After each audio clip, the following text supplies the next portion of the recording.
Good morning and welcome to worship here at St. John's in San Francisco. My name is Sam Lundquist. I'm the associate pastor here at St. John's, and as always, it's a joy to be with you today. Apologies if you hear any rain throughout this worship service today. I'm recording this when a new storm, or I think the new fancy name for it is atmospheric river, has rolled into the Bay Area. So there may be some rain outside, there may be some wind, but we'll get through it together. And hopefully, I think this is supposed to last just the next couple days. So if you're here in the Bay Area, I hope you're staying dry and warm. I know I'm trying to.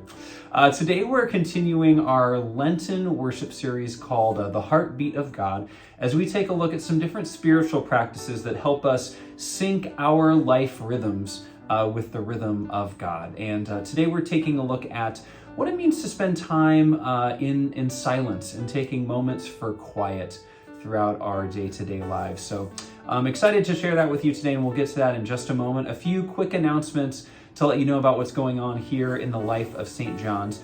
Number one, if you haven't checked out our Lent website or any of the details in our newsletter, please be sure to do so. There's some really wonderful ways to get connected with St. John's and some different practices and activities that you can do in these weeks leading up to Easter that we're all doing together to, again, center our lives and kind of slow our rhythms down. So check out our website, stjohnsSF.org/Lent. We'll have our Lenten guide there if you'd like to check that out, as well as some other things like some music that you can listen to and some gatherings as well. One of those gatherings is coming up on Sunday, March 19th, not right after worship, at 1 o'clock after worship. One of our members here, John Schrabel, is going to be taking us on a tour of Golden Gate Park through some of the corners and areas of the park that you might have kind of glossed over or maybe haven't even walked through at all. He gives this tour all the time to folks who are visiting our city and just folks who want to learn about San Francisco in general. And he is offering up Sunday the 19th to us. So we do need you to sign up for that if you are interested. Head on over to our website or shoot me an email and you can get all signed up for that. And again, that's the 19th at 1 p.m. Also, if you are part of our St. John's community, we are looking for new leaders in our community. Nominations for elders are open. So if you know of someone or you yourself are interested in becoming an elder, shoot us an email. You can talk with me or send Teresa an email as well. And we'll put you into the mix for consideration for being an elder on this next term. Also, if you have a middle schooler or high schooler, we have every month for the winter and into the spring, we're doing a gathering called What's the Scoop? And it's a way for our students to ask their questions about God, their faith, things that are going on in their minds as they look at the world around them and get a chance to talk together about those questions and wrestle with that with a pastor there as well to help answer questions. So if you or if your student is interested in that, you can join us. The next one is going to be today, March 12th, and then we'll have another one in April and another one in May as well. All the details are on our website and they'll be in our newsletter as well. If you aren't signed up for our newsletter, be sure to do so. That's the easiest way to know what's going on in our community. You can sign up for that newsletter on our website. There's a box halfway down. You can just enter your email address. We'll get you all signed up for that. And you can know all the stuff that's going on. With that, again, I hope you're doing well. Know that we are praying for you. We are praying for everyone who's connected to our community, whether you are a regular part of our community, whether you visit us in person, or you're just finding us on YouTube for the first time. Know that we're holding you in prayer as we do everyone who is connected to our St. John's family. So hope you're doing well. Hope all is well. With that, let us take some time to settle our hearts and spirits. We'll spend some time listening to some music together as we worship God. Will you come and follow me if I but call your name? Will you go where you don't know and never be the same? Will you let my love be shown? Will you let my name be known? Will you let my life be grown in you and you in me?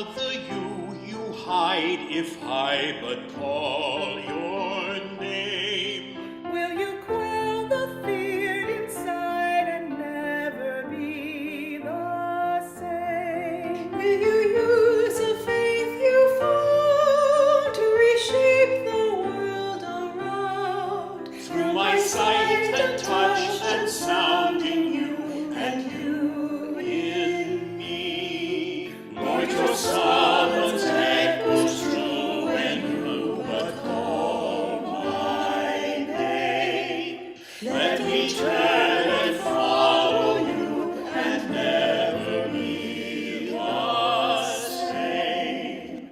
In your company I'll go, where your love and footsteps show.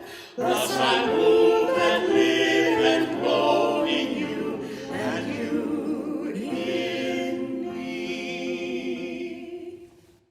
As I mentioned, we're continuing our series, The Heartbeat of God, as we look at different ways that we can bring new practices, bring new rhythms into our life, so our life becomes more synced to the rhythm of God.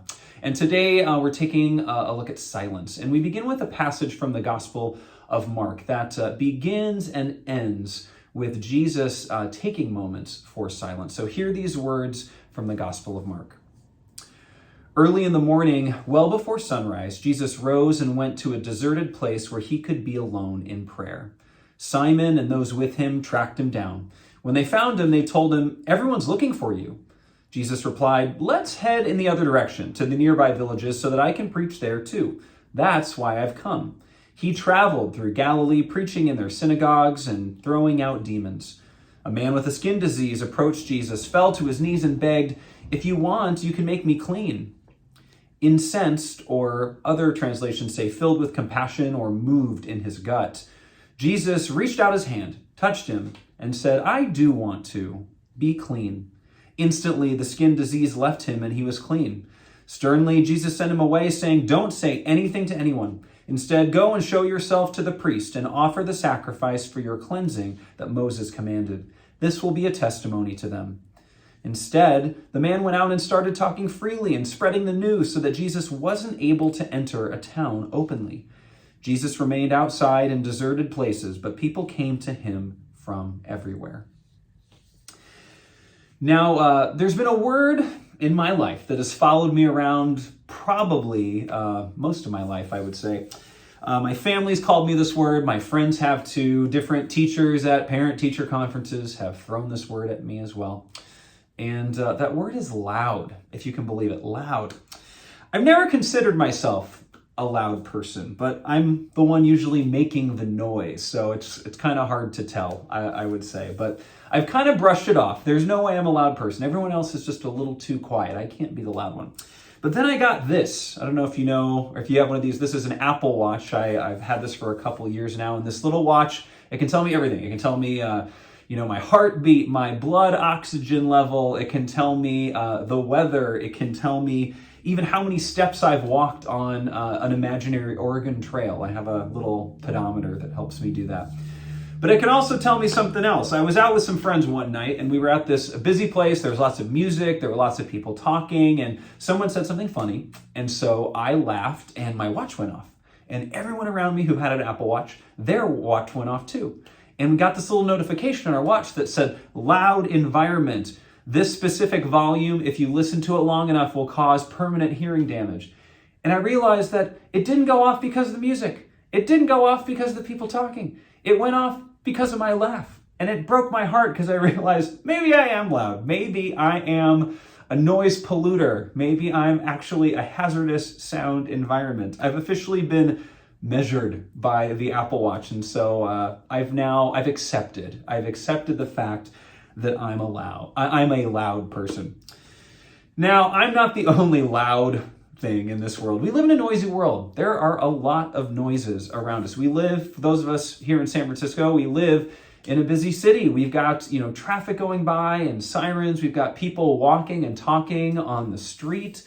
We've got music playing in every store, every coffee shop, even in our headphones half the time. Got lots of noise. And we've added more noise in like the last, 20 or so years with ringtones and text messages and, of course, watch buzzes. There's a lot of noise in this world, and quiet can be really hard to find. And if you're anything like me, sometimes you don't want to find quiet. You end up filling up those quiet moments with even more and more noise. Music, playing all the time in life, TV shows on when you're doing chores at home, a podcast when you're walking or when you're on the bus, a phone call when you're out, just to make sure you're connected with folks.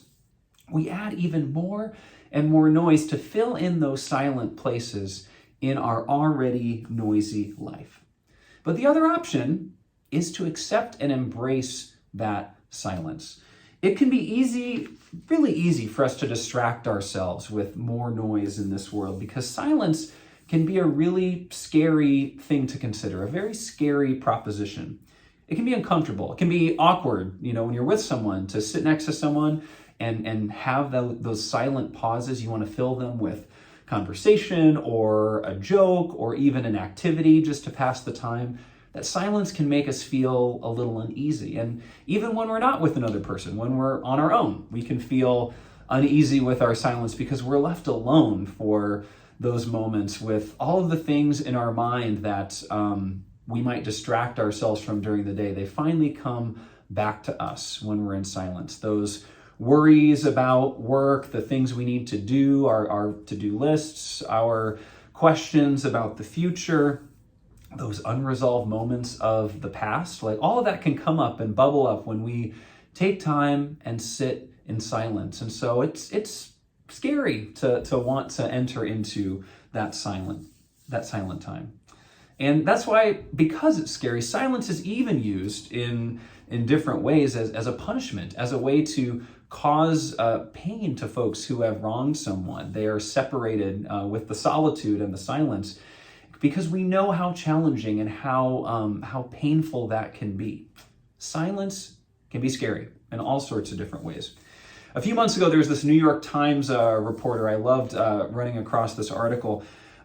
She did a little piece called "The Quietest, How Can I Survive? The Quietest Place in the World." And it's this super soundproof chamber that she found. It's actually in Minneapolis. It was in a recording studio that once where Bob Dylan and Prince actually recorded some of their albums back in the day. But they built this super soundproof chamber to study sound and know how it worked. And apparently this room was so quiet that the instruments, the microphones used to measure sound, actually rated it like negative decibels, which is pretty much impossible, but it was that quiet that it was below what they could actually perceive. It's so quiet that when people are in there, you can start to hear these really quiet things that are normally inaudible. We hear them in that room. You can hear them very, very loud. Everything from like the blood pumping through your body to your limbs and your joints moving and your breath going in and out. All of these become louder and louder because all of the sound beyond it is blocked out. And it's because of those creepy sounds that this urban legend arose that spending more time in this room than 45 minutes would actually start to mess with your brain and cause you to have some sort of breakdown, cause you to go insane. So this reporter went in there wondering if that was true, wanted to explore and investigate if she would actually go insane after spending too much time in this chamber. So she went in, she spent 3 hours, long past that 45-minute mark, 3 hours in that chamber.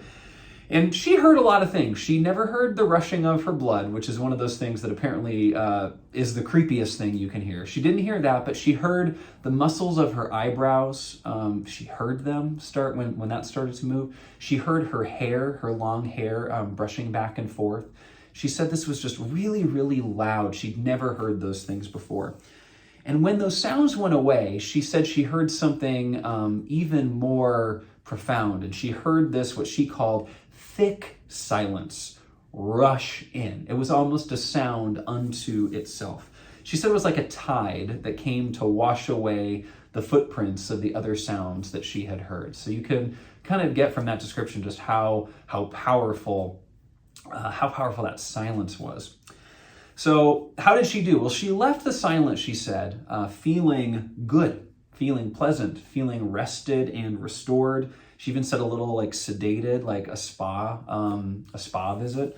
But she did say she was a little disappointed because she wanted to experience that urban legend and wanted to experience, the hallucinations and going insane. But instead, the silence, scary as it was, scary as everybody had, kind of amped it up to be, the silence for her was good. It was healing. She survived it, and it actually gave her energy.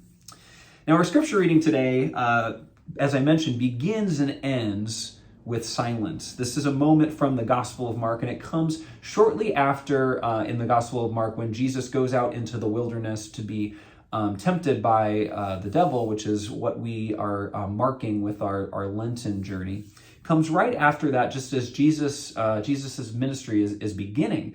And he is out gathering followers, healing people. People are coming to him. His ministry is, just getting started. In this short passage, we see that as that ministry is getting started, there are all of these pressures of people that are being put upon Jesus. He can't enter a town on his own anymore because people are coming to him all the time.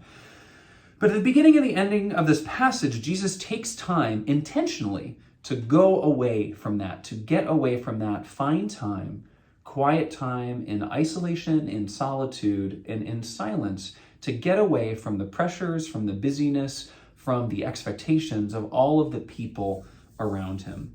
He chooses to find moments to be alone and to find that quiet time. And this is just one example in the Gospels. They are filled with all sorts of different moments where Jesus is looking and finding that time. Jesus is stepping away to be alone with his thoughts, to be in prayer, and even to grieve the loss of people that are close to him. And there are moments where he encourages his disciples to do the same as he's doing, to take that time to go away, to be in quiet. Now, Jesus knows, I think from these examples, Jesus knows that silence isn't scary. Or if it is scary, Jesus knows that something is beyond that fear. In fact, it's something we need to return to again and again so we can be sustained on our journey instead of getting swept up in the busyness, in the noise, in the loudness of life. Jesus shows us that we can actually trust in that silence, that there's something there that is for us, that is healing, that is restorative. Because beneath all of that, the noise that is outside us, the noise that we have kind of within us, in our thoughts, in the voices that the stories that we tell ourselves, there's something in the quiet space beneath that, and that is God's presence in our lives. You also may know the story. There's another story of the prophet Elijah in the Bible. This is in the Old Testament or the Hebrew Bible. And Elijah discovered this too. Elijah discovered the silence of God as life-giving. And in this story, this comes from 1 Kings, Elijah has been sent away after doing the good that he thought God called him to do. He is exiled and sent away. He's fleeing, and he is trying to find answers. He's really distraught and looking for answers. So he goes to this mountain where Moses, Mount Sinai, where Moses got the 10 Commandments and gathered the community with God for the first time, the Israelite people. So Elijah returns to that place looking for answers again. And he comes to this mountain, and he expects the same thing that Moses experienced, this big, cloud and thunderous, big, profound noise and presence of God. And instead, Elijah gets this. Hear these words from 1 Kings. A very strong wind tore through the mountains and broke apart the stones before the Lord. But the Lord wasn't in the wind. After the wind, there was an earthquake, but the Lord wasn't in the earthquake. After the earthquake, there was a fire, but the Lord wasn't in the fire. After the fire, there was a sound, thin, quiet. That's where God was, in the thinness and in the quiet. Silence can be scary. We get that impression from Scripture. We get that impression from our own lives as well. But we can find God in the silence too. We often expect God to show us, speak to us in big, big, loud ways in the midst of all that noise. But just as we've heard, there's a sound that pierces through all that noise, and that is quiet.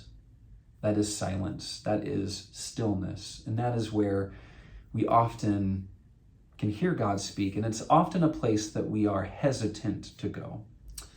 Silence is ever present, but it must be sought out. It doesn't just appear to us. We must take intentional moments to find that silence and to make it a part of our lives.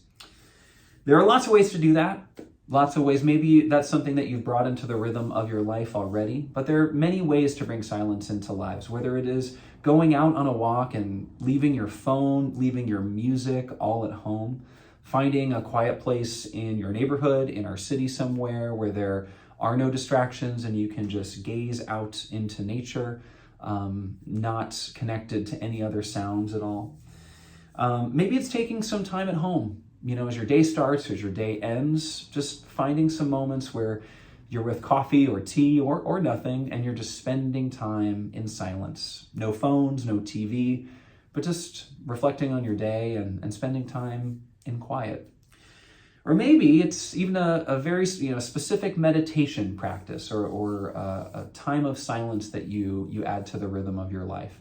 All of these are ways to bring more silence and quiet into your lives.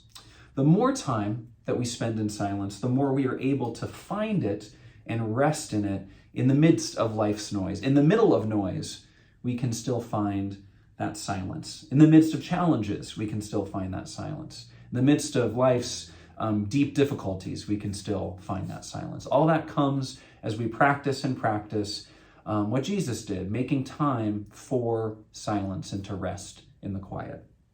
Is a great Catholic priest. His name's Father Thomas Keating, and he has this to say about silence, and it echoes what we heard in that story of Elijah. He says, "Little by little, we are able to hear the still small voice in the hurricane, the earthquake, or the fire. God is hidden in difficulties. If we can find God there, we'll never lose God.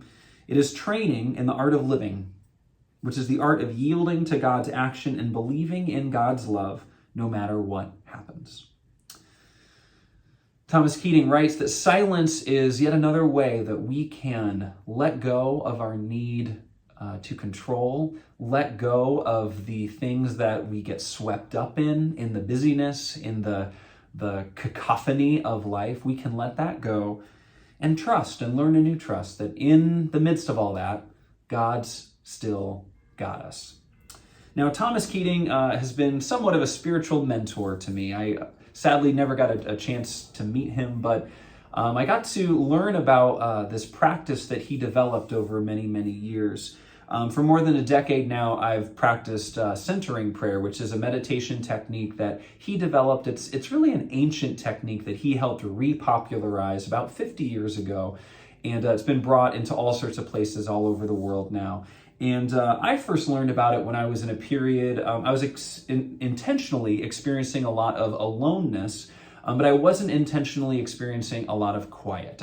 I still was filling up that time with noise and distractions and just needed some time to rest and quiet. And I really started getting this sense of needing that quiet.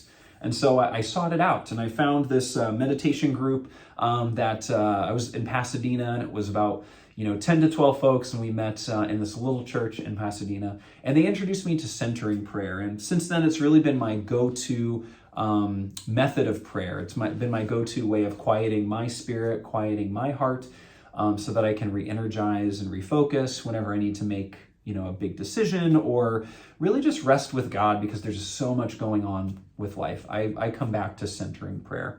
And today I want to introduce you to that technique. It's a very simple technique, and this is just something to try and see if it resonates with you, if you would like. There's lots of different ways to, like I mentioned, find quiet, and this is just one that's been useful for me.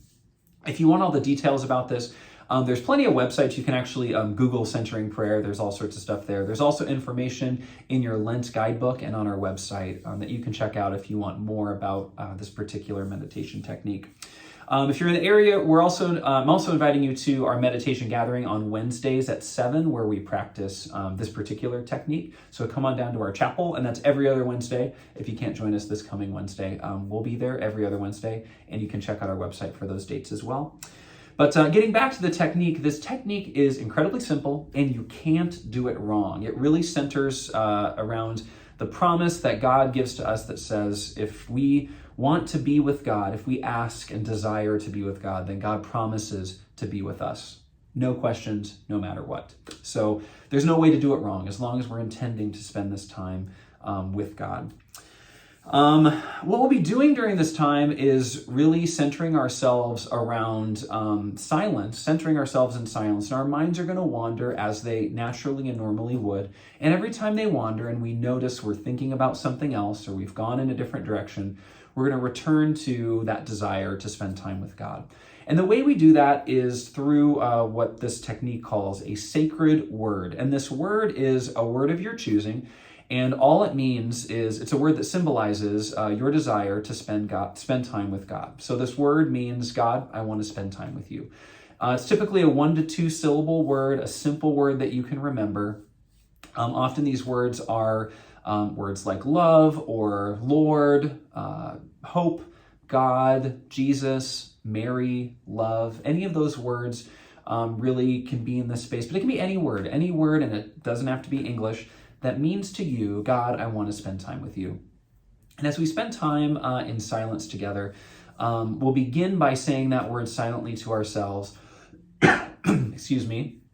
And then as our mind wanders, we're going to be silently repeating that word back to ourselves to bring ourselves back to God's presence. And that's going to happen again and again and again during our time. Now, typically, this practice lasts about 20 minutes. We're not going to do 20 minutes today. We're just going to do 2.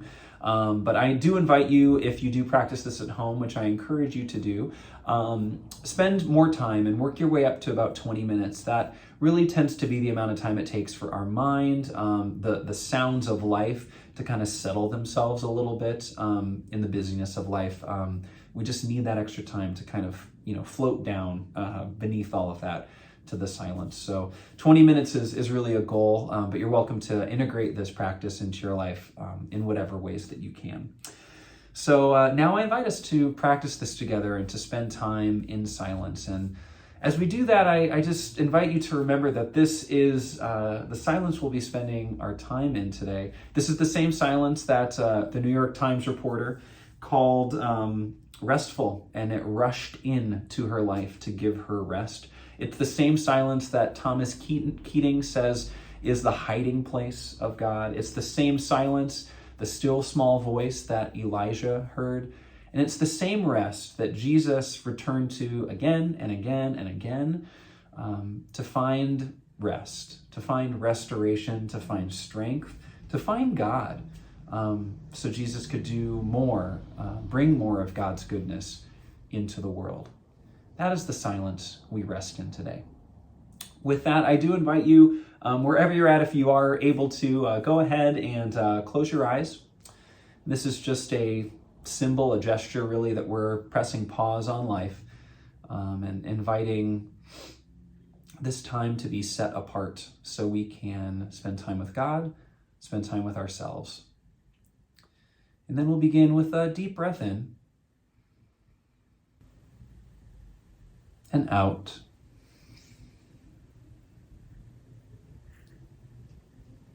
And just let your breath settle into its natural rhythm.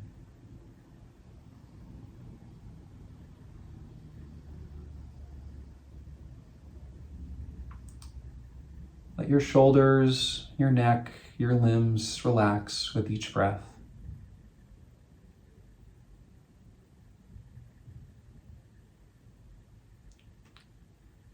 And we'll spend the next 2 minutes in silence. I'll bring us back together with a short prayer. And we begin with your sacred word, silently saying that to yourself. And again, as your mind wanders, as it will and as it should, gently repeat that word back to yourself and return to God's presence.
Would you pray with me?